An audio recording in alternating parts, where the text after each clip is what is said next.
Focus, your trusted window into the heart of the church, its action and the in everyday stories. From parish pews to pastoral missions, we bring you the people, the pulse of the Catholic life in Kenya and beyond. Coming to matters of doctrine, we unpack it all. Your conversation, Father Francis joins us to reflect on From Papal Conclave, Understanding the Keys to St. Peter's, and this will shed light on what to expect undertones ahead of the papal inauguration set for this Sunday.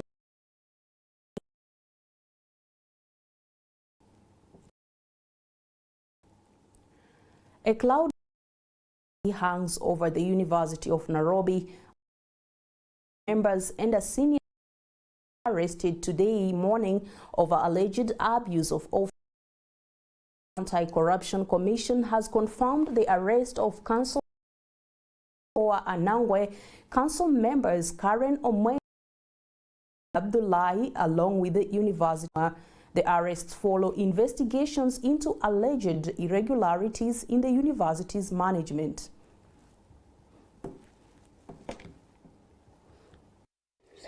University of Nairobi imekuwa na shida nyingi for the last few years. Na sio University of Nairobi peke yake. Actually, we are having a problem in our institutions of higher learning for various reasons, but mainly for mismanagement. And today, after some investigations, we've been able to arrest the council of the University of Nairobi, including the chairperson and council members, and another one of the key people who we believe is also behind the running down of the institution. So they will be charged in court this afternoon. You will listen and hear the charges that we are preferring against them. But just to inform you that that is an event that has taken place today, and we want to also see how we can be able to safeguard our institutions of higher learning, especially the public institutions, where people who cannot afford to take their children to private universities take their children, because education is a very critical aspect of our life, of the life of every country. It wasn't the vice chancellor; it's actually the chief operating officer. There was flawed recruitment, but because the matter is now being presented in court, you will see the charge sheets, and everything will be explained in court.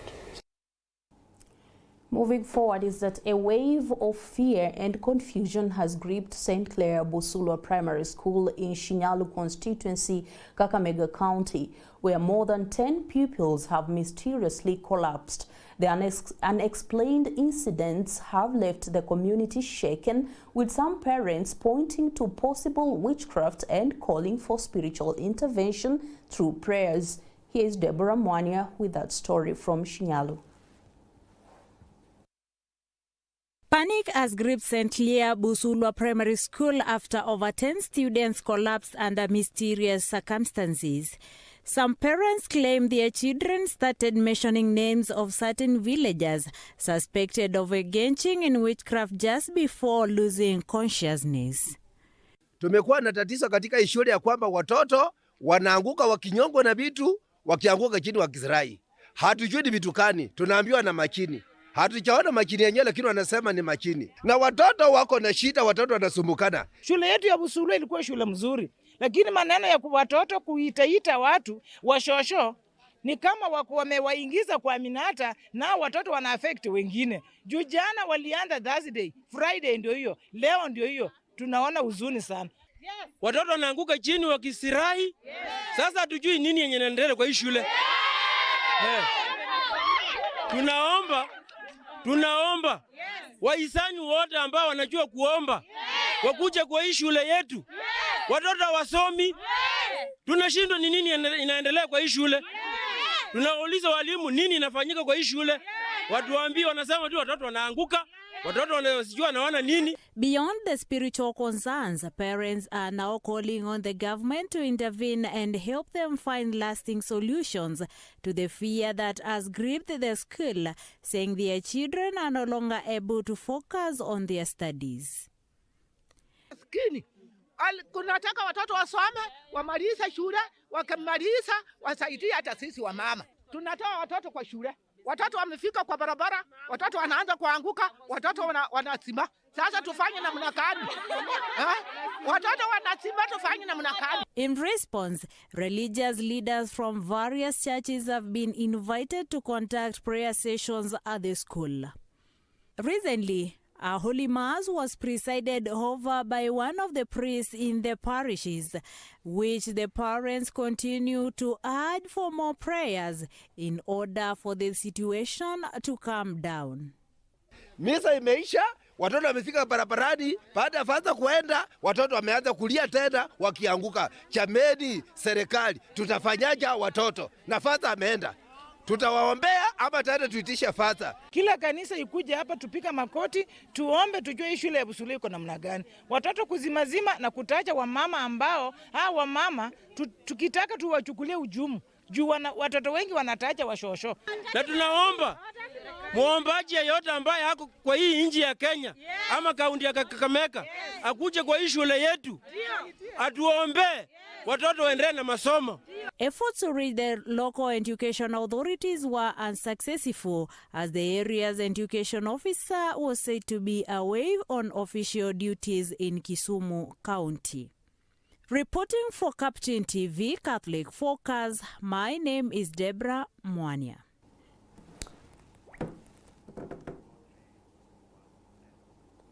Well, we hope that the school management addresses the issues and get the direly needed intervention. Moving forward is that communities living downstream of Kenya's Seven Forks Dam's hydropower cascade have been urged to move to higher ground following days of sustained rainfall in Mount Kenya and Aberdare's catchment areas that have pushed the dam system beyond capacity, raising fears of flooding. Here is the report. Helicopters' blades whir overhead as government officials survey the surging waters below. A dramatic scene playing out across Kenya's central hydropower lifeline. Sustained rainfall in the Mount Kenya and Aberdare's catchment areas has overwhelmed the Seven Forks hydropower cascade, culminating in a critical alert, the spilling over of Kiambere Dam, the final buffer in the chain. Water levels in the Seven Forks dams have risen sharply. As of 14th May, that is yesterday, Masinga Dam reached 1057.15 meters above sea level. And in fact, as at today, we are now talking of 1057.17. Spilling in Masinga is okay. We allow spilling on Masinga is okay because we have Kamburu downstream that will hold a little bit. We have Kindaruma, we have Getaro. And then now we have the last standing goalkeeper who is at the moment, who is Kiambere. And when now spilling started in Kiambere, then we have to issue a second alert because Kengen had already issued original alert. Now we have to raise the alarm warning. We have to ring the bells and tell the people downstream that now the goalkeeper is no longer holding the water and the water now is moving south. With Kiambere breaching its full capacity, the government is sounding the alarm to downstream communities, particularly in Garissa and Tana River, urging immediate evacuation to higher grounds. Garissa communities and the communities in Tana River, we are asking you, please stay away from the riverbank, move to higher grounds, so that even as the water spills down and goes all the way to the Indian Ocean, you are not affected. As a matter of fact, it takes about 3 days for the river for the water to get to Garissa. So by tomorrow evening, we are expecting that water should be in Garissa, and latest by Saturday morning should be in Tana River. So at least this gives adequate warning for the communities living downstream to be able to move to higher grounds. This marks the second official alert by authorities following an earlier warning on April 30th when the largest dam in the system, Masinga, also began to spill. Kiambere, which is the last dam on the cascade, started spilling yesterday in the morning. KenGen, as a responsible corporate entity, has a duty to inform and prepare the public. 2 weeks ago, we issued an alert to all communities and stakeholders downstream of Kiambere Dam and along Tana River. The overflow may lead to a significant increase in river flows and may pose a flood risk. Energy PS Alex Washira, who toured the cascade on Thursday, reaffirmed the government's preparedness and long-term resilience plans for both infrastructure and the communities at risk. We are committed to ensuring that your safety is prioritized, not just today, but in the face of future climate shocks. The government will continue to provide regular updates and will ensure that all necessary support is extended to affected communities. We encourage the public to stay informed through the official channels and to follow advisories issued by relevant authorities. To reduce long-term risk, plans are in place to raise Masinga Dam by 1.5 meters, a move expected to increase capacity and reduce downstream flooding. One of our cheapest sources of power is hydro, so we need to store this water for a longer period of time. So we are having a discussion with development partners and TARDA, and intergovernment agency, how we can raise where we are standing today by another 1.5 meters. That will allow us to hold this water for longer. And secondly, it will also hold more water and avoid disaster downstream. KenGen, working closely with the Ministry of Energy and the national government, continues to monitor the situation closely, issuing real-time advisories as necessary. We therefore urge communities living downstream to move to higher ground and avoid the river banks.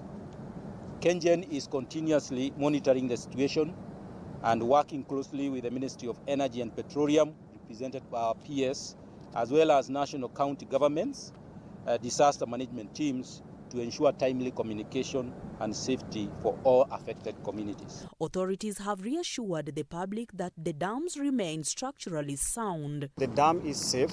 In fact, as one government approach together with the Ministry of Assaults and Regional Development in partnership with the Ministry of Energy, together with KenGen and TARDA, we have regularly conducted assessments, and the regulatory body that is in charge of inspections has issued a clean bill of health for Masinga Dam as well as Kiambere Dam.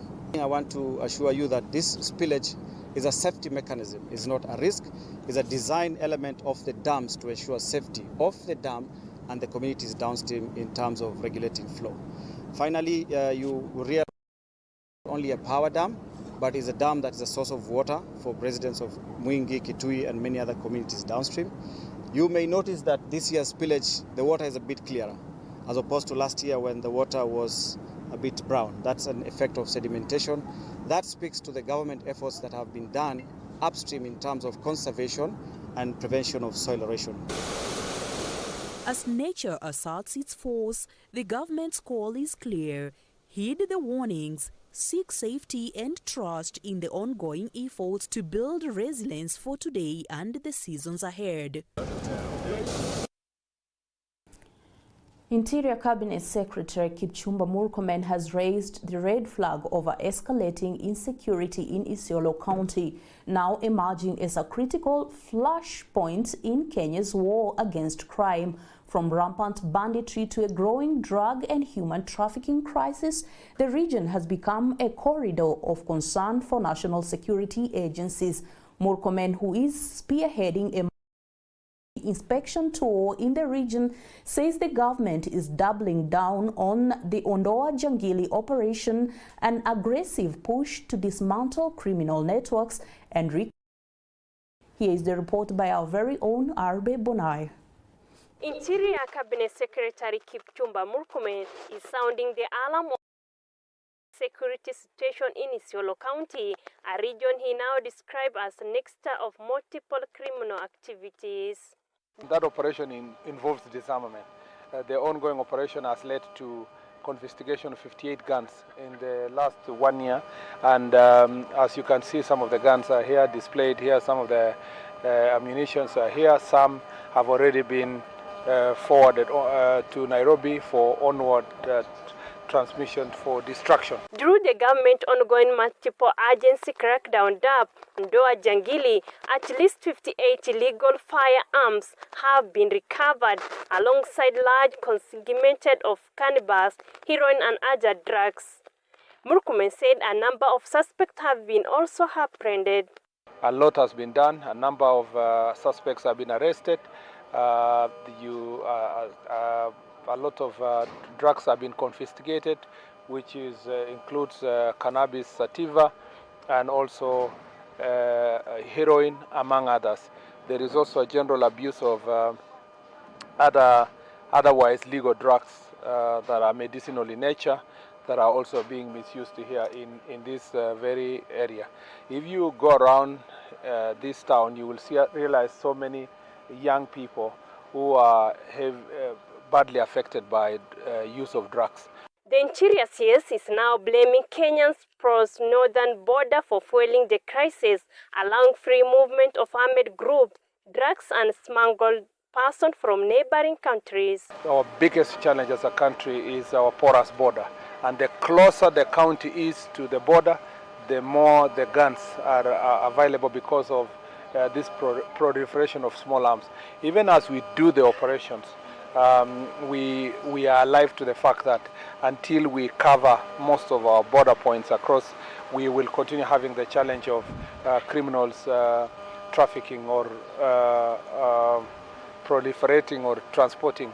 With rising cases of youth addiction, Murkomen warned that the drug traffickers in Isiolo are well armed and increased targeting national and international drug routines, with Nairobi and Mombasa in their crosshair. Here Isiolo is the epicenter for other issues about drugs. I have been actually shown the information or statistics that after Mombasa, Nairobi, Isiolo is the third most affected city when it comes, or town when it comes to the questions of drugs. Basically because this is a route and this is where the traffickers meet, and there is a conglomeration of all kinds of drugs here.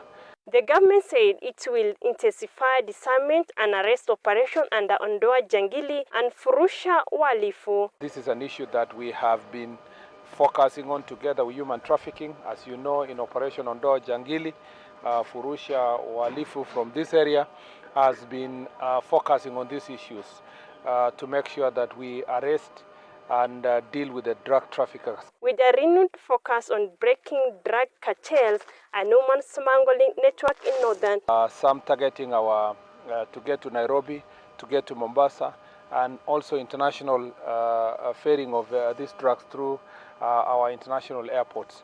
And therefore, Isiolo remains a place of utmost concern. Reporting for the Catholic Focus, I'm Arbe Bonaya.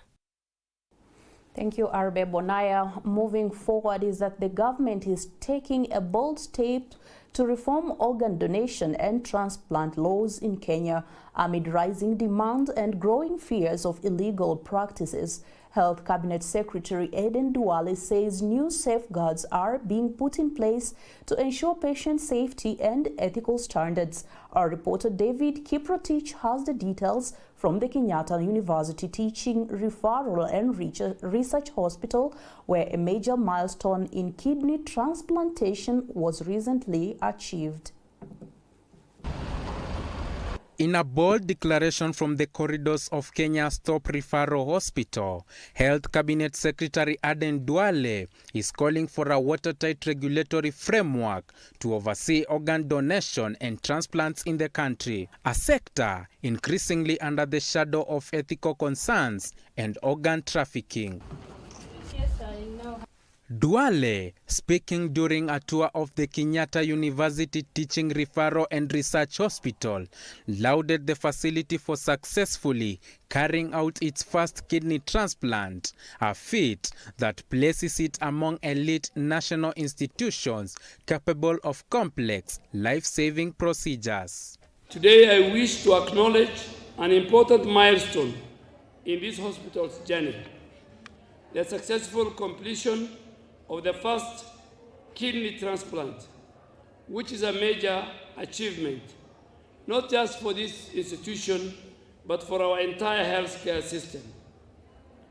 Kenyatta University Teaching, Referral and Research Hospital joins the rank of national facilities capable of delivering complex, life-saving procedures.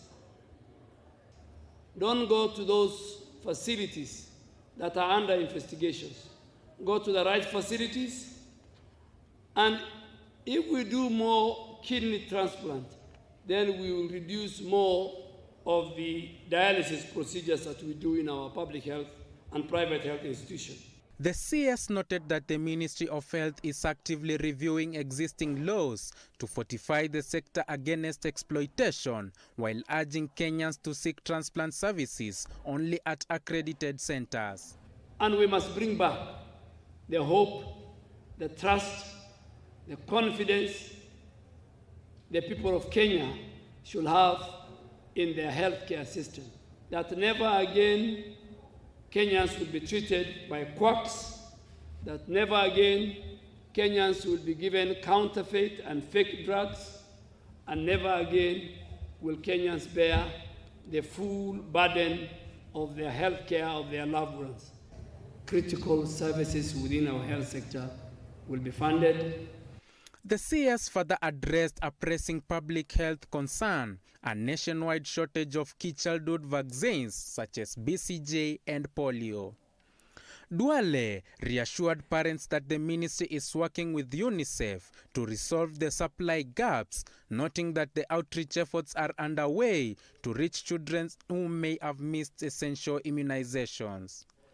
On healthcare financing, Duale revealed that the Social Health Authority SHA has already disbursed over 700 million shillings to Kenyatta University Teaching and Referral Hospital.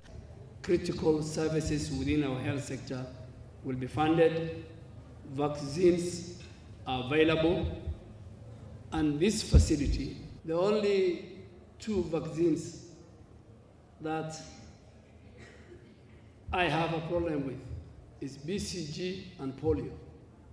We have paid, we are working with UNICEF, we still have some stock, but a stock that will cover for us for another 8 months will arrive on the 15th of June. We have over 30 young children in our country who are not going to hospital to access the required vaccines. And I have taken that initiative myself with the county governments and governors. We will look for those children. All our children must be vaccinated. That is the commitment I want to make to the people of Kenya. As Kenya strengthens local capacity for transplants and specialist care, the healthcare ministry focus now shifts to accountability, access, and rebuilding trust. One policy, one patient, and one procedure at a time. Reporting for Catholic Focus, my name is Kiprotich David. Great. Now, exactly 1 week after a similar outcry in Kakamega County, patients battling non-communicable diseases (NCDs) in Busia are now raising the alarm over what they term as a silent crisis in rural healthcare. From sickle cell to diabetes and cancer, their message to the government is clear, and I quote, "We are suffering in silence and we need urgent help." Our reporter Alan Andiva has that story. It's a loud cry from those often unheard in Busia County. Dozens of patients living with non-communicable diseases, known as NCDs, says they are trapped in a painful web of neglect, costly medication, and inadequate health infrastructure. Kuna wagonjwa wengi sana ambao wamepatwa na haya magonjwa ya non-communicable diseases, na wengi wao hawana sauti, wamesahaulika, na kuna vile wanateseka kule mashinani.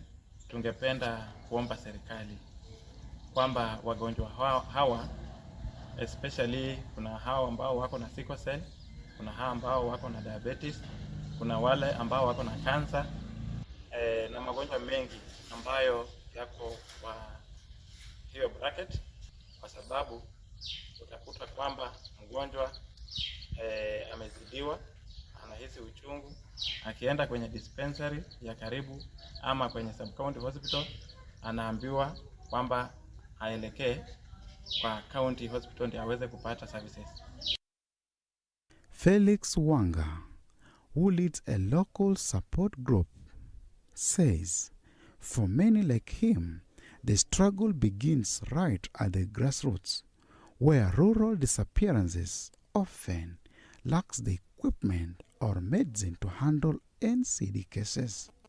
Serikali ihakikisha kwamba kama vile mnashughulikia wale wagonjwa wengine, hao wagonjwa pia wako na haki kama wagonjwa wengine wote wale, ili waweze kupata huduma katika nchi yetu ya Kenya.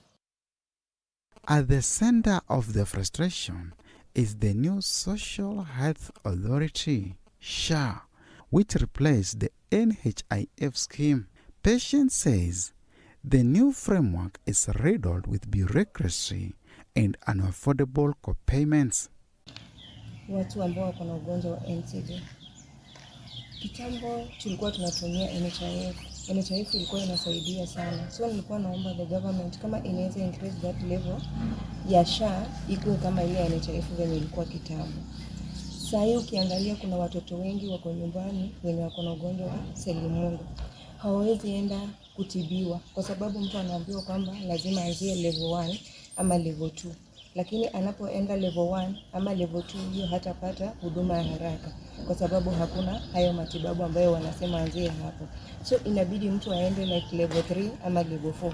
Tumepitia changamoto mingi katika kupambana na hii hali yetu ya ugonjwa wa selimundu, na tunaomba madaktari na wale wahisani wote ambao wanashughulikia magonjwa haya yasiyoambukizana waweze kutusaidia kuweza kupata madawa ambayo yanaweza kupatia nguvu ili tuendelee kuishi na kupata afya nzuri. Tunaomba hata pia kuweza kufanya uelewa wa haya magonjwa yasiyoambukizana ili jamii zetu waweze kujua vile wanaweza kujisaidia kupambana na haya magonjwa yasiyoambukizana katika jamii zetu. Esther is among hundreds of sickle cell warriors who feel pushed to the edge. For children needing urgent care, SHA limitations are not just policy, they are life-threatening barriers.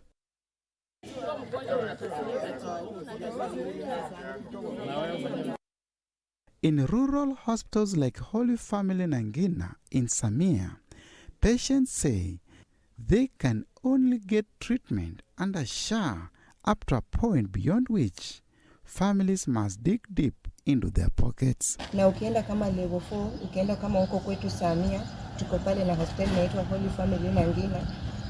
Ni inatibu na SHA, but ukikaa kwa wodi for more than 5 ama matibabu yako ikienda sana, itabidi ugharamia ulipie.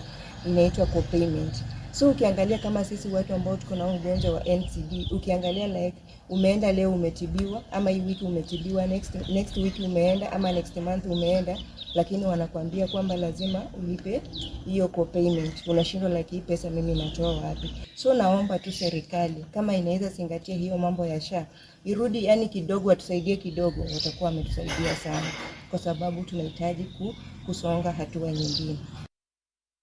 With rising cases of diabetes, cancer, and sickle cell anemia in Kenya rural belt, patients are now demanding more than just policy promises.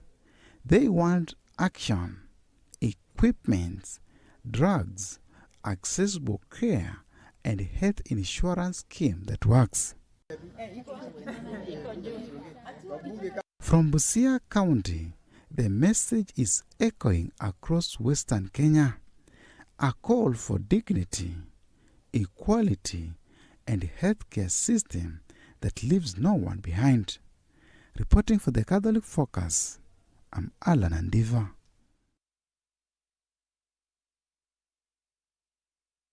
Call of people living with the NCDs, non-communicable diseases, because from Kakamega they're here. Now going forward is that young people across the country are being encouraged to turn away from destructive habits such as excessive alcohol use and violence. A youth-centered campaign by Lipa Likes in partnership with Quickmart Supermarket is taking a creative route, using a reimagined pool game to inspire positive choices and purposeful living.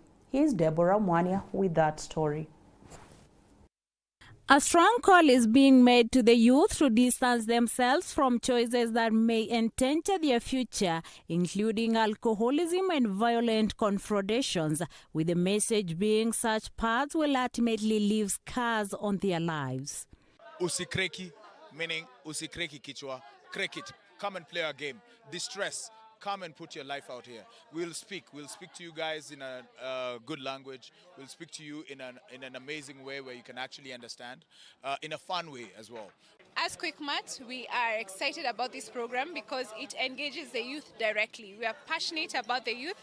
We've said the average age for a Quickmart staff is 22 years. And so it says we understand the youth, we understand their plight. Through unique pool game campaign, youth empowerment organization Lipa Likes, in partnership with Quickmart Supermarkets, is reaching out to young people with life-shaping messages and urging them to seek focus and productive direction in life. Usijiingize kwa pombe mingi, pia ukiwa mwanaume bana, kupiga mwanamke yani hiyo ni kama unajishusha bana. Unajishusha. This isn't your typical pool game. The rules are relaxed and participants only need to put a ball or two to win a prize. But the ultimate goal isn't competition, it's education and awareness. Unga, nikashinda snack, na ingine nilishinda sijui karipoda. So ikafika hii mara ya pili nikasema acha nijaribu nione kama bahati itakuwa side yangu. So nashukuru Mungu bana, nimelenga tu ya kwanza na ndio hiyo ikaingia nikapata voucher. Voucher yenyewe ndio hii mnaiona hapa. Organizers say sports remain one of the most effective ways to communicate with the youth, and incorporating important messages through games is proving effective. Quickmart Supermarket has also committed to involving more young people in its operations, not only as employees but as future entrepreneurs and leaders. We will have empowerment programs while there. We want to speak to the youth. We want to hear from you. More than that, we are looking for talent as Quickmart. More than that, we have a youth program called Kilimo Shuleni in Kajiado, where we are at Ildamat Boys. So these are boys that we are teaching how to farm, formerly pastoralists. And this produce that they farm, we collect it as Quickmart, we sell it free of charge, and the money goes back as bursaries for the Maasai boys. So this Saturday, a major youth festival is scheduled in Nairobi, bringing together key organizations involved in talent development. It aims to mentor young people on becoming role models and responsible community members. And we're having this festival in KICC on Saturday, where we're actually having free mental health checks. We're having medical clinics. We're going to have doctors there to just check your pressure, your eyesight, things that normal youth do not normally have. So we're engaging in a festival of its own kind. The event will also spotlight growing concerns over toxic relationships and rising cases of femicide, urging youth to reflect on healthy interactions and emotional well-being. Kwanza watu wenye wanagonga mabibi, hiyo ni kushusha wanaume wako. Hauhitaji kupiga mtu ndio akusikie. Kuongea tu ndio inahitajika kwa maisha. Communication, hata si bibi pekee, hata watu wengine, hata your fellow men, usi resort to vita. Hakuna mtu ana win, hata ukinipiga bado utaenda na bruise ya mkono mali ulinipiga nayo. While the campaign is set to tour the entire country, priority areas will include regions heavily affected by alcohol abuse and youth-related violence. For 6 weeks, so this is just week 1, and as per our agreement, we are going to have this at various other locations. By engaging the youth through sports and mentorship, organizers hope to spark a nationwide shift toward responsible living. From Nairobi, my name is Deborah Mwane reporting for Capuchin TV, Catholic Focus.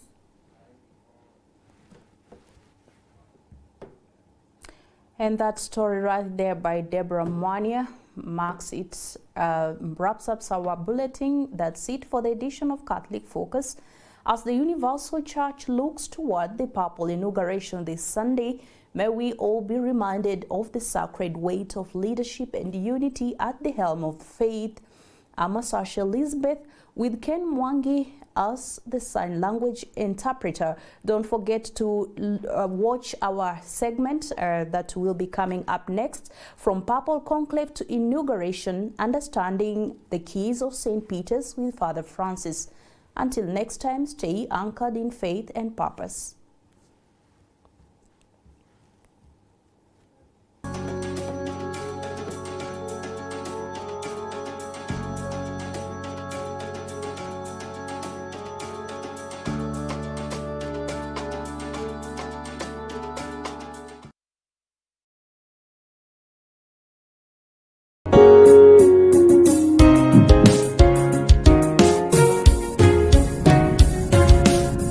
Saa hii mahali naishi kwa muda mfupi, niko Voi, mahali masisa wetu wakizeeka wanaishi.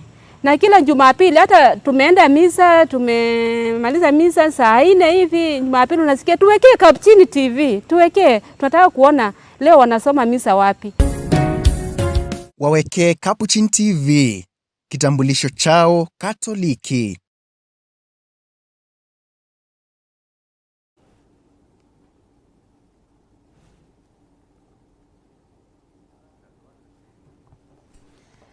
Hello there, thank you for joining us for this special segment of the Catholic Focus. And of course, today being a Friday, is just a day shy away from a special day, let me say a significant day in the Catholic calendar. All eyes will be in Rome once again for the inauguration of Pope Leo XIV. And there are so many traditions liturgically, theologically, and canonically that we are going to observe, and that's why we bring you this special conversation just to unpack what we'll be seeing and how important this is. Joining me in this discourse is none other than Father Francis Mwangi. Good evening, Father, and thank you. Good evening to Elizabeth. Great. I know, I understand that you were supposed to have you and a canonist priest, but unfortunately they were not able to make it. But we can still walk the conversation just to make our viewer understand what we really expect on this day, on Sunday, the 18th of May. So could you just bring us to speed? Let us understand what should we expect on this Sunday? There are many things we expect to find. You know, when the conclave ends, that particular evening, there are many things that happen inside the Sistine Chapel. One of the things that happens also when the Pope is selected by the cardinals, he is being asked, do you accept this responsibility? And of course he says, yes, I do accept. Then he's being asked, what name do you choose? So he gives the name that he wants to use as a Pope. Then whatever else happens is to go and vest. There are various vestments which are put there. There is large, small, and I guess the regular, the normal, or the middle. And then, of course, we have been told also there is a room of tears when he has been elected, before he goes to that room and prays. And of course, if he has to cry, I guess he can just let it out. Yes, he can let it out because now he has been elected. And you know, when you were elected, this God is the one who has done this election.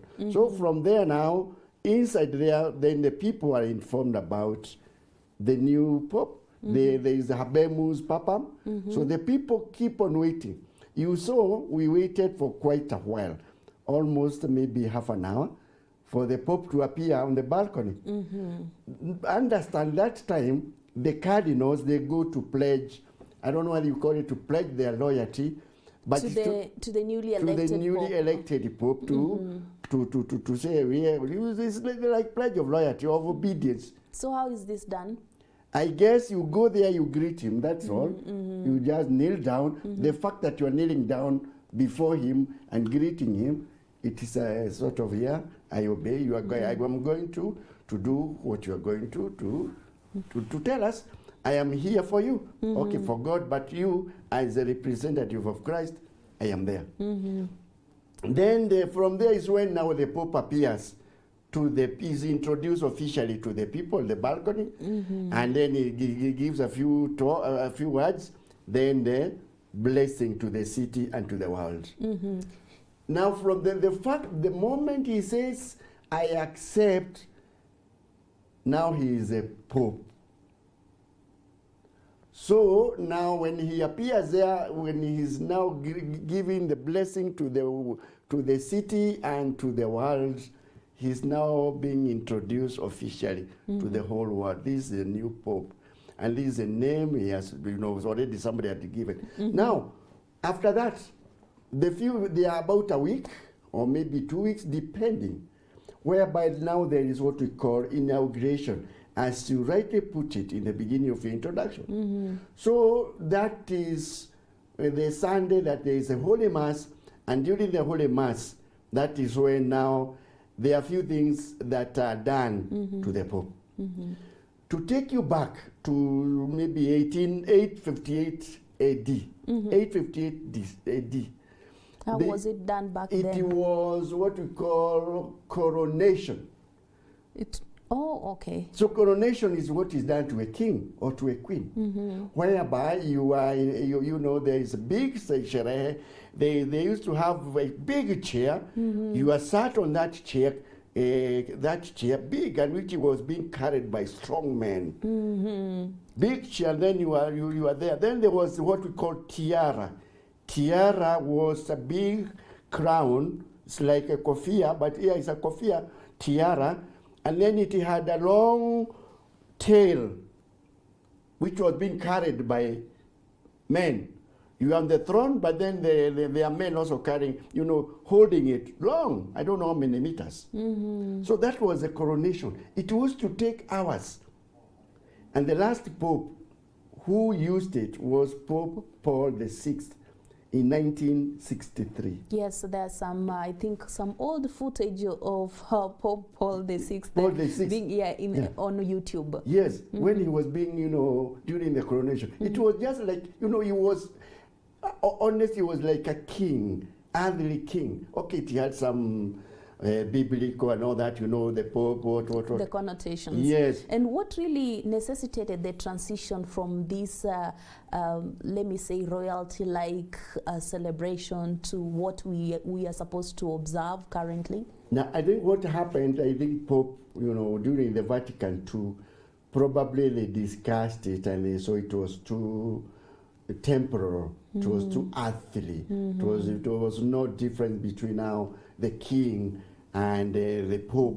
Okay, the Pope is supposed to be, yes, he's a president of a certain city, Vatican City, but then it was too much, and you can imagine that celebration was too earthly, and I think the Pope himself, and I think also the bishop during the Vatican II Council, they said this is not the best, the kind of, what picture are we showing to the people? And it's also very expensive, because even like that tiara, I guess, and maybe I've seen it somewhere, that it was actually sold, and it was bought by the Diocese of Washington. It is somewhere in the Basilica of Mary Immaculate in America, in the USA.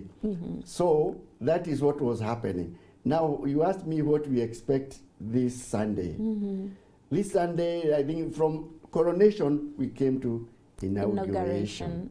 Now, inauguration is, if you read or if you know what has happened to the Pope John Paul I, Pope Paul II, and Benedict XVI, and also Pope Francis, it was just a simple ceremony.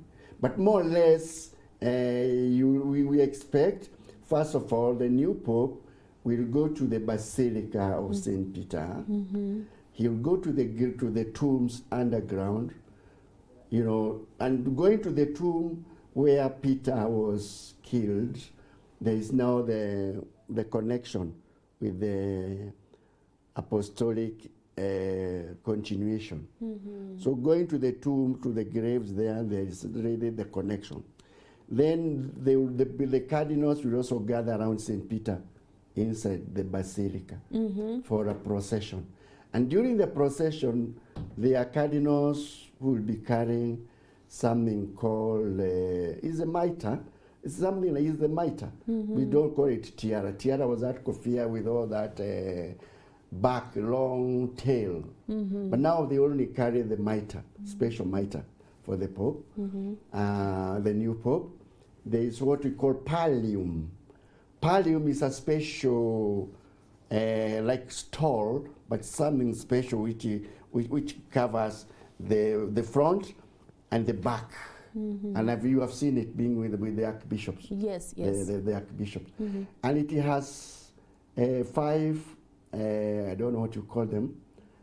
It's like decorations, 5 decorations. But it is more than decorations, which connotes the 5 wounds of Christ.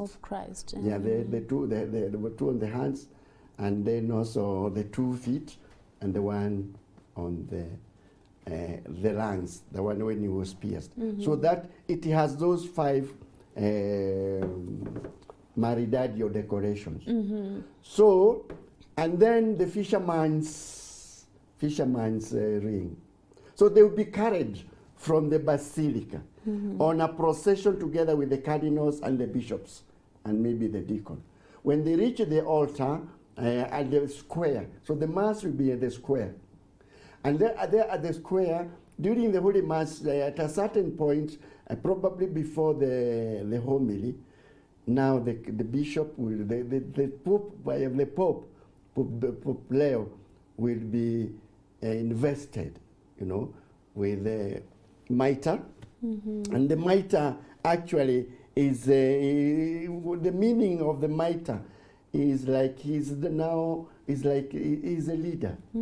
He's now the leader. Okay, so speaking of the mitre, as the world turns the eyes to Rome for this historic inauguration, many are asking what really makes a Pope official. Is it the white smoke, the Habemus Papam declaration at the St. Peter's Basilica, or the grand inauguration mass itself? Actually, he becomes the Pope the moment he is asked, do you accept to become the Pope?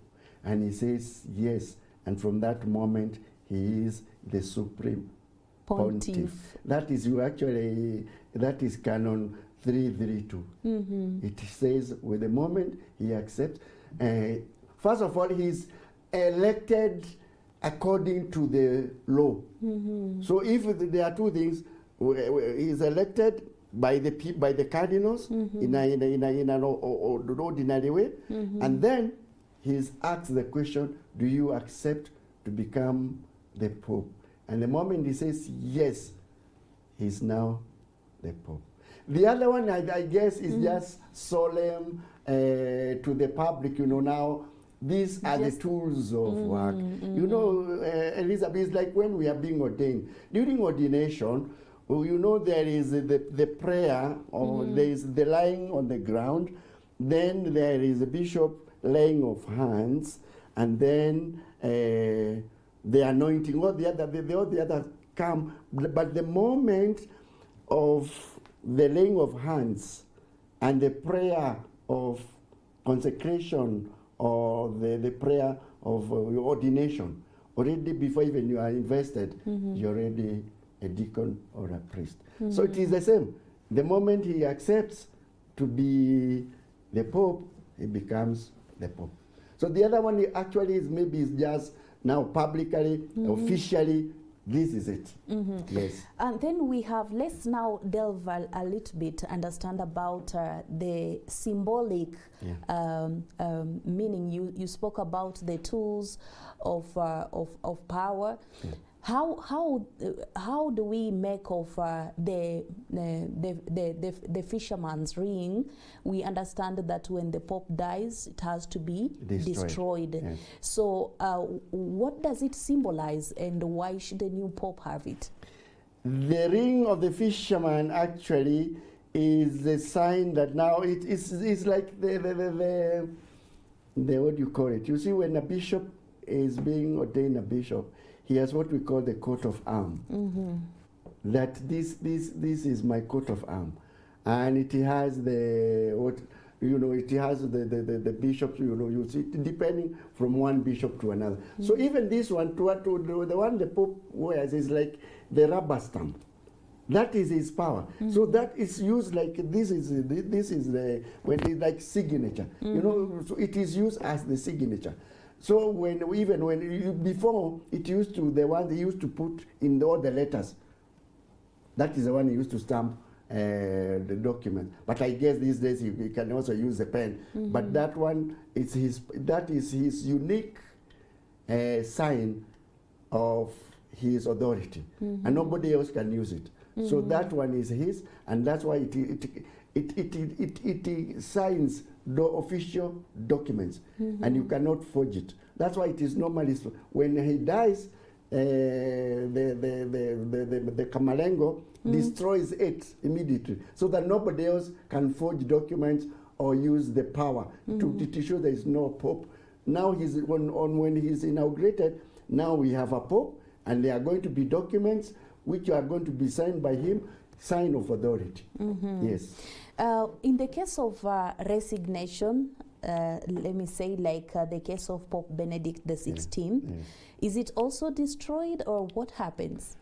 It's supposed to be destroyed, but because already there is a Pope, I guess, and he's also there. But I guess it should be destroyed. But in case of Benedict, I understand. I don't know whether it was destroyed or not, but I guess that same evening it was supposed to have been destroyed because he's no longer the Pope. We cannot have two popes concurrently. Yes, with the power. So it has to be destroyed. Yes. So somebody would seek to understand why is this mass done in the open? You mentioned that previously it was a coronation. Yes. Of course, not everyone was part of that celebration. Yes. But right now, what we expect on Sunday, it's an open place mass. Why so, and what should we expect from the Pope? Is there any specific message that he's supposed to deliver in his homily during this inauguration mass? Yes. During the inaugural mass, and he's supposed to, of course, to give the homily of Sunday. Is it the 5th Sunday of the year? So he's going to connect the message of the 5th Sunday of the year, of Easter, sorry. 5th Sunday of Easter. And then he's also going in that message, I guess, he's also going to say something about his leadership. Maybe his policies, his mission.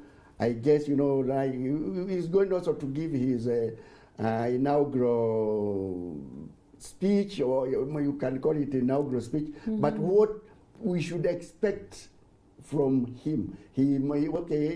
People have been speculating is going to be another Francis. He is going to put it maybe I'm going to do ABCD, but it is from that we are all waiting. Journalists, everybody is waiting. All eyes and ears are on ground. Yes, waiting. What is he going to do?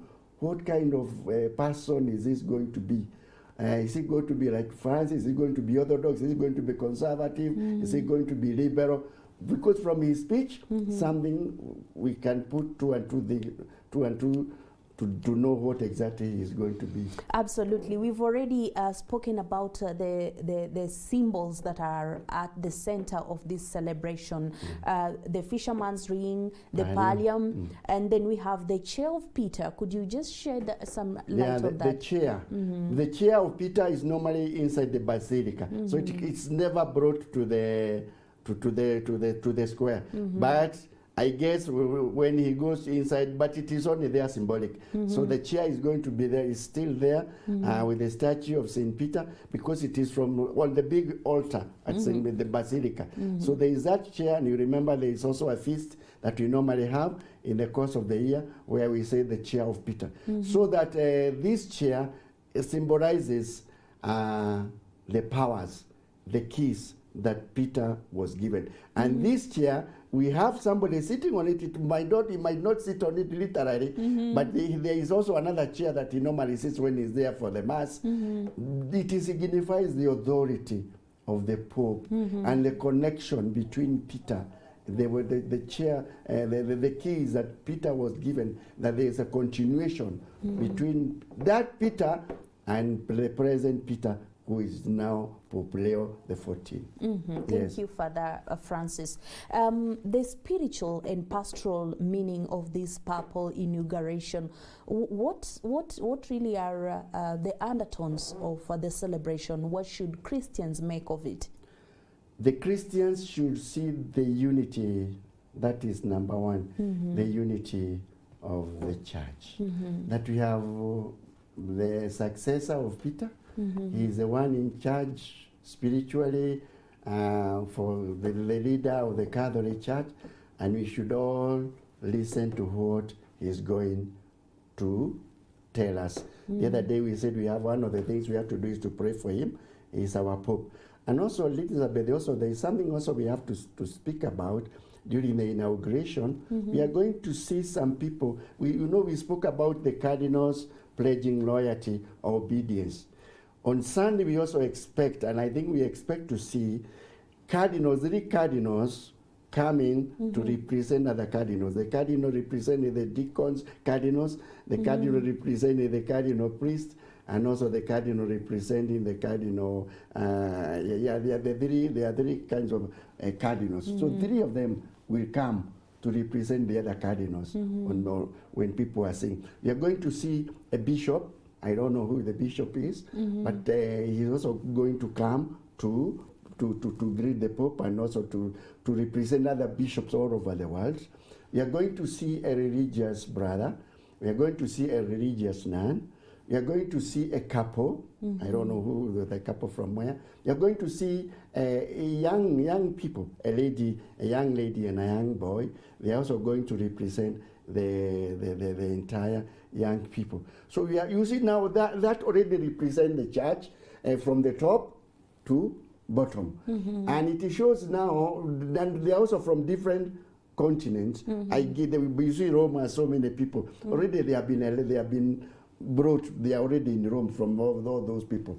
So, and that shows the unity. It shows that we have to pledge our loyalty to our Pope. He is a vicar of Christ. We have to listen to him. We have to pray for him. And also, he is not only for Rome. He's a bishop of Rome, but he's also the bishop of the entire world. And so for us as Christians, as Catholics, we are proud to be united, and that spirituality, whatever is going to tell us, we have to listen to him and to do as much as possible. Even though I guess he's going to talk about solidarity, synodality, all that as Catholics, we have really to listen to the Vicar of Christ. Yes. Great. Now, on that day, is there anything that will be unique in the celebration of the liturgy, or it's just going to be like other masses except for that aspect of inauguration? It is going to be the normal mass of the liturgy, apart from now, those few things liturgically that are going to be affected, investiture of the ring, the pallium, and even the mitre. Then the mass, I guess, will proceed as normal. Of course, we expect also other guests from various countries to be present in Rome. So you see, so there are people from all over the world who are going to come for that inauguration mass.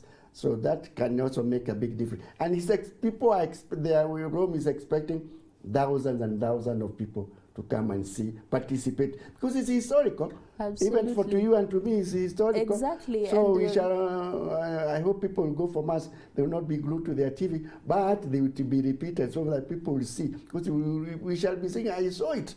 Exactly, such a great time to be alive in the history of the church, of course, and we will really be paying attention, even as Capuchin TV, Catholic media globally, just to see what's going to be done differently and how it's the Catholics are going to, of course, follow it and mark it in a special way. And speaking of that, how can faithful, especially the Catholics, spiritually accompany the Pope as he prepares to commence his ministry?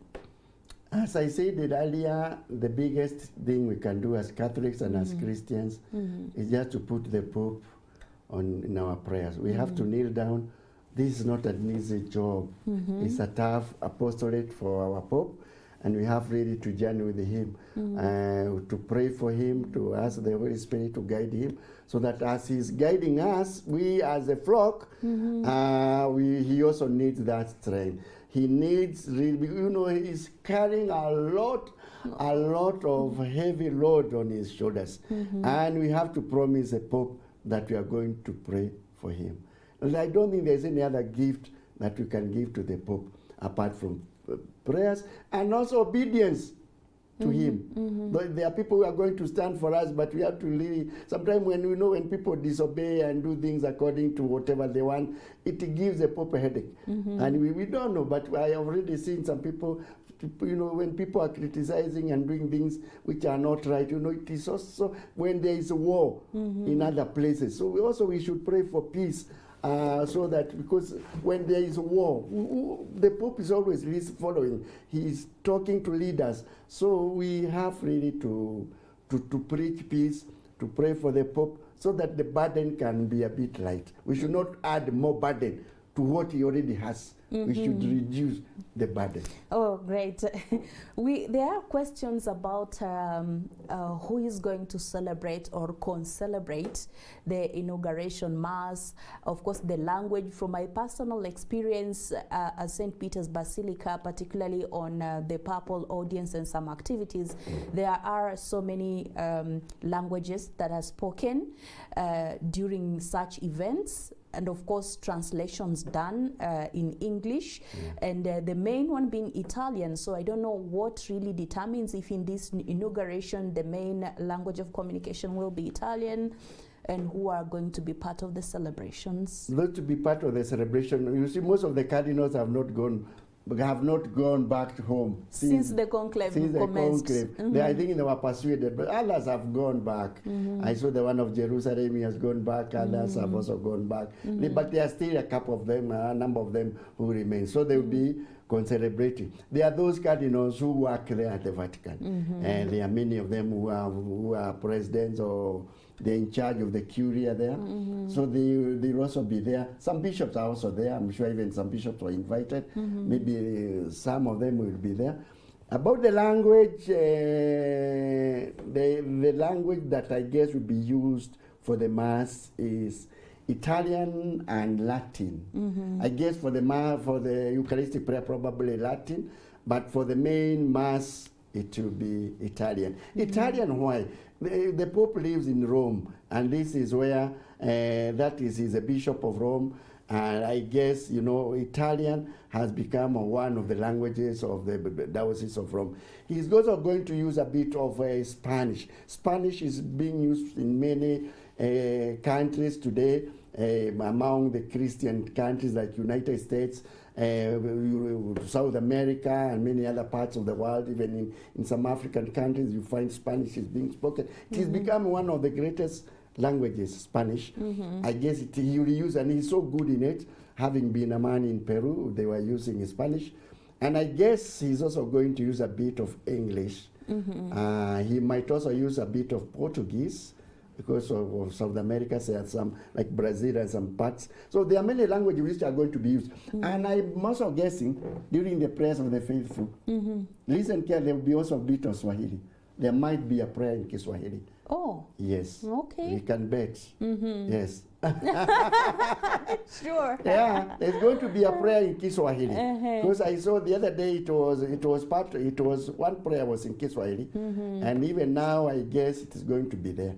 Prayer in Kiswahili during the prayers of the faithful. Absolutely, and we hope so, because we in the Swahili-speaking region, you know, Swahili has gained prominence, and I think some 2 years back it was passed to be used in the UN gatherings, which is a good thing, something to write home about. So before we conclude, how does this, what do you expect may be the most important aspects that the new pontiff needs to address as he assumes office as the leader of the Catholic Church, the Universal Church? I am expecting from the Pope, you know, that he's going to unite us more and more. I pray that he's going to unite us. You know, there was a bit of misunderstanding here and there, but now I expect that we become more to unite us as Catholics and even other people. I expect from him also to preach more, to bring people where they are fighting, like Sudan and many other countries, Gaza, and, you know, peace in Israel and between Gaza and Israel. So I expect also him to be forefront, you know, to preach more about peace, so unity, peace. And also, again, I still be like Francis, to be a Pope who will bring again all the people together. I'm talking about unity. I'm also talking about inclusivity. He was talking about it does not want other people to be outside the church, so that you try his level best to bring all the people together in the church, even those maybe who have other issues, but they can be helped in one way or the other, so that there is inclusivity in the church. Then, and also during the year of Mass, during the year of hope, I expect him also to be more, to give people hope. There are people who are losing hope.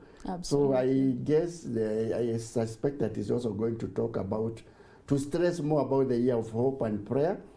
And also, I expect also him to be, being a missionary, now I expect him even to go out more and more, just like his predecessors who went outside. And I expect him also to come to Kenya soon. Again, yes. Sure. Yes. Thank you very much, Father. We really appreciate your time, and of course we will be all watching to see how it unfolds. If there's anything new to write in the history, then we'll be here to see and chronicle that. Thank you very much, Father Francis. Asante sana. All right, as Pope Leo XIV steps into the shoes of the fisherman, the eyes of the world and the hearts of the faithful turn once again to the heart of the church, where ancient tradition meets the new beginnings, dear viewer. So this conversation we brought to you just to remind you that purpose is not just about power or pageantry, but about service, sacrifice, and shepherding God's people across every continent. And of course, a special thank you, Father Francis Mwangi from St. Barnabas in Gong, for helping us understand a deeper meaning behind this sacred moment that we expect to mark. And as we await the official inauguration this coming Sunday, may we all renew our commitment to unity, prayer, and faith, standing together as one church, one body, and one shepherd. I've been your host, Asasha Elizabeth. Thank you for watching, and may peace be with you.